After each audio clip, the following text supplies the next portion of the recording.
دنیا میں مجھے وہ کتاب بتا دو مسلمانوں جو لوگ سمجھتے نہ ہوں اور پڑھتے ہیں۔ دنیا میں ایسا پاگل میں نے نہیں دیکھا، نہ آپ دیکھیں گے۔ صرف مسلمان ہی ایسے پاگل ہیں جو قرآن کریم کو صبح شام پڑھتے ہیں، سمجھتے نہیں۔ آپ نے کبھی کسی کو دیکھا ہے جو اخبار پڑھتا ہو اور سمجھتا نہ ہو؟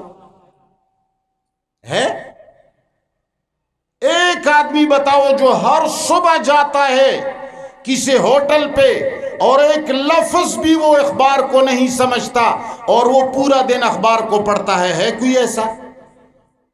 انگریزی کی کتاب، کسی عربی کی کتاب، کوئی عربی کا رسالہ، کوئی حدیث کی کتاب جو نہیں سمجھتا ہو تو لوگ نہیں پڑھتے ہیں۔ لیکن قرآن کے بارے میں تمہارے ذہن کے اندر ڈال دیا گیا کہ اس کو سمجھنے کی ضرورت نہیں، اس کا دیکھنا بھی ثواب، اس کے طرف دھیان رکھنا بھی ثواب، اس کو دور سے یوں کرنا بھی ثواب۔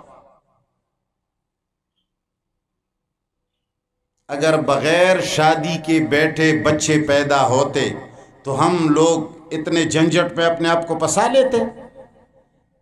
بیوی کی جھنجٹ، ان کے کپڑے، ان کے خرچے، ان کی ماں، اس کے باپ جو ساس اور سسر کے نام سے جانے جاتے ہیں، ان کی بہنوں کے نخرے اٹھانا، ان کے بھائیوں کے نخرے اٹھانا، اپنی بیوی کے نخرے اٹھانا، اس کے لیے مزدوریاں کرنا، اس کے لیے چوریاں کرنا، اس کے لیے غیبتیں کرنا، اس کے لیے جھوٹ بولنا، اپنے بچوں کے لیے کیا کچھ ہم نہیں کرتے۔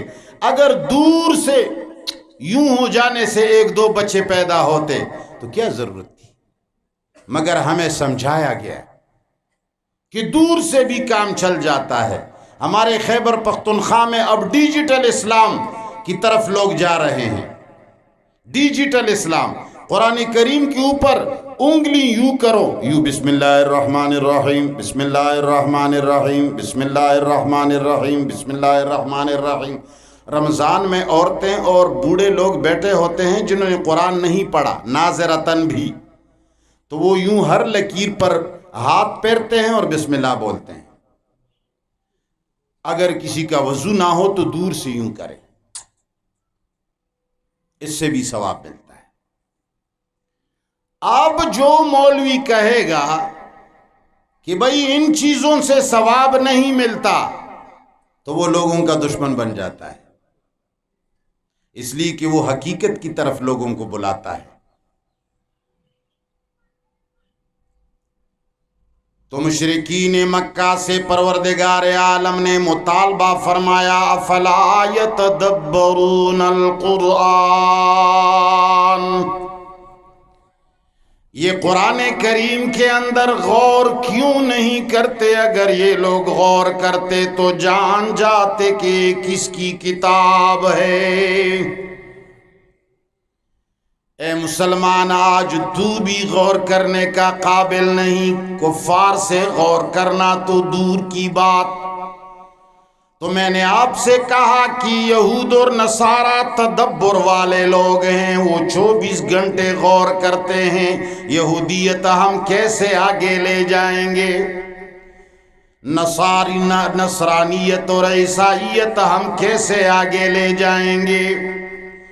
ہم ساری دنیا کو کیسے مرغوب کر سکیں گے؟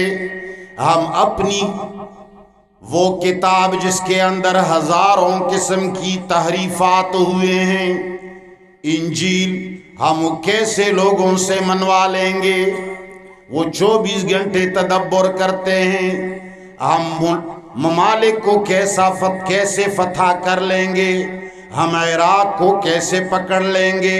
ہم افغانستان پر کیسے قبضہ کریں گے؟ ہم پاکستان کو کیسے غیر مستحکم بنائیں گے؟ ہندوستان کیسے ہمارے ہاتھ آ جائے گا؟ کشمیر کیسے مسلمانوں کے ہاتھوں سے نکال لیا جائے گا؟ وہ سارا دن یہ سوچتے ہیں۔ اور مسلمانوں کو کیا کہا؟ مسجد میں رہو، اس سے بہت اللہ راضی ہو جاتا ہے۔ مسجدوں میں رہو، صبح کی نماز پڑھ کر اشراق تک جو آدمی مصلی پہ بیٹھ کر کے گھر نہیں جائے گا اتنا ثواب مل جائے گا۔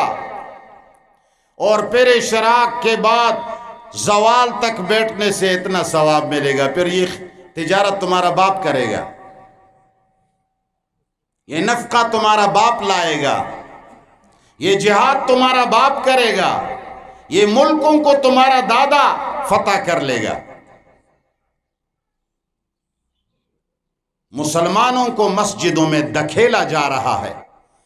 جب مسجدیں عام ہو گئیں اور ان کا مزہ تھوڑا کھرکھرا یا ہوا نظر آیا کہ بھئی یہ تو اب لوگ سیر ہو گئے، تو مسجد کا متبادل امام برگاہ بنا دیا گیا، اس کا متبادل خانقاہ بنا دیا گیا، اس کا متبادل ذکر کے مجالس لگا دیے گئے تاکہ مسلمان بیٹھے رہیں اور ساری دنیا کے اوپر کفار قبضہ کر لیں.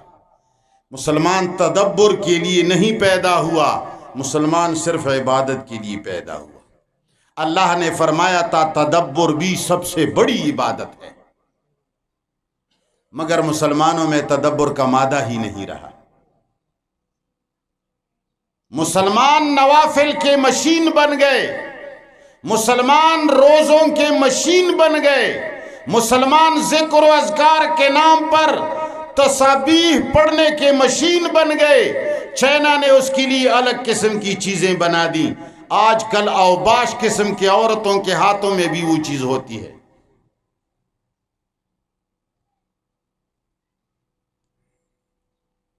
مسلمانوں، مسلمان انسان کو پروردگار عالم نے کس چیز کے لیے پیدا کیا؟ اگر پورے اسلام کا آپ جائزہ لیں